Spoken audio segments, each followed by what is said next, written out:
never expected an extra guest. He never expected to leave. My parents' dinner parties were always the same: roast chicken, candlelight, awkward laughter. But this was the first since my brother's funeral. An empty seat at the table, untouched place setting, my mother's way of keeping him with us. As dusk bled into night, a storm rattled the windows, and the air pressed in with a suffocating heaviness. My father's old friend, Mr. Edivane, arrived late. Tall, gaunt, and oddly apologetic, raindrops glittering on his black coat. We barely remembered inviting him, but he fit into my mother's anxious conversation like a missing puzzle piece. The food grew cold as the stories turned to loss, and grief pooling like spilled wine. Mr. Edivane smiled at me, but his eyes were wrong. Too bright, too hungry. Thunder cracked, the lights flickered, and suddenly, the empty seat was no longer empty. Someone sat there, indistinct, blurred by shadows, hands pale on the tablecloth. My mother gasped, clutching my brother's plate. "You came," she whispered, voice cracking. Mr. Edivane's smile widened. Some doors, once opened, never close. A chill ran down my spine as the stranger's features shifted, face flickering between my brother's and something ancient and formless. Every light bulb burst. Candlelight danced over a table of faces, my parents twisted in awe and fear, Mr. Edivane grinning with something like triumph, and the guest feasting on my brother's untouched meal with mechanical, insectile precision. I tried to stand but couldn't move. My voice stuck in my throat as Mr. Edivane leaned close. "Dinner is never truly over," he murmured. "The hungry always find their way home." When dawn broke, the house was silent.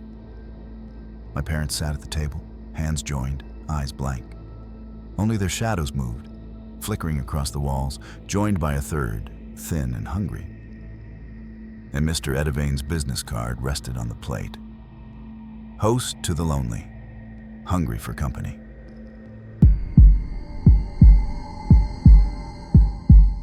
Never eat what you don't remember cooking, especially if it remembers you. After a brutal breakup, I moved into a crumbling apartment above an old deli. I was lonely until one Thursday night, I found a covered casserole on my doorstep. No note, but the aroma was intoxicating, the warmth oddly familiar. I texted my landlord. "Thanks for the food?" He replied instantly, "Didn't leave anything. Don't eat it." But hunger gnawed at me, and by midnight, I devoured the casserole, every bite tinged with nostalgia and déjà vu. That night, my dreams were vivid. Endless dinners at tables full of strangers, laughter that always turned sour, faces melting into raw, twitching flesh. I woke at 3:33 a.m., mouth dry, stomach aching, desperate for more. The next night, another dish appeared. Stewed meat, thick red sauce, scent so powerful it made my eyes water. I ate it greedily, sobbing with relief as the ache faded. But I began to change. My skin grayed, hair thinned, and when I looked in the mirror, I saw flickers of other faces behind my own, whispering to be fed. Desperate, I confronted my neighbor, Mrs. Kerr, who'd lived here for decades. Her eyes widened in horror. "They always come for the lonely. Food from nowhere. You must not eat it." But it was too late. My hands shook as I found a final dish at my door, a slice of pie with a single pulsing red eye in the center. I threw it away, but the craving was unbearable. That night, my dreams became memories, not my own.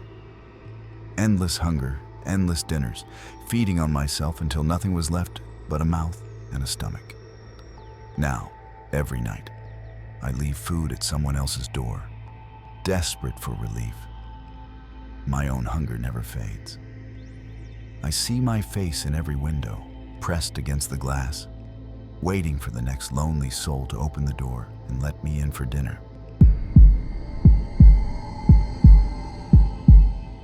Some invitations find you, even if you never reply. I found the envelope in my mailbox. Thick, creamy paper. My name handwritten in blood red ink. You are cordially invited to dinner at the house on Orchard Lane. Midnight.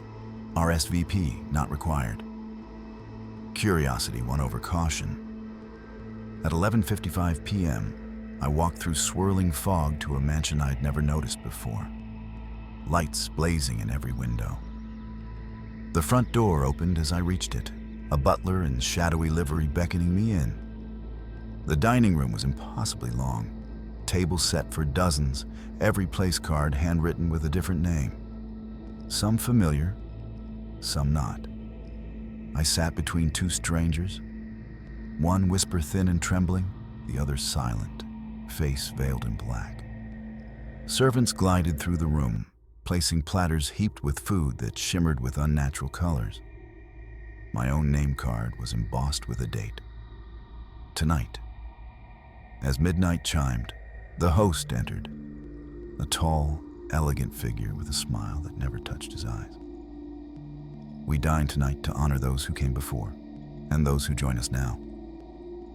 His gaze pinned me, cold and bottomless. The meal began. Every bite tasted of memories I never lived, flavors from places I'd never been. The room's other guests faded, one by one, until I was alone with the host. He leaned close, voice a whisper that slithered into my mind. You accepted the invitation. Few ever leave. The lights snapped off. The table vanished.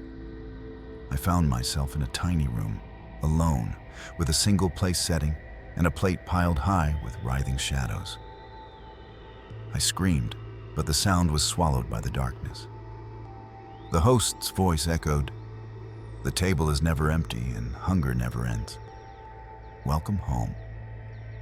Every night since, I received the same invitation in my mailbox. Each time my handwriting grows shakier, the ink a little redder. The house on Orchard Lane is always waiting, and I never know if I'm the guest or the main course.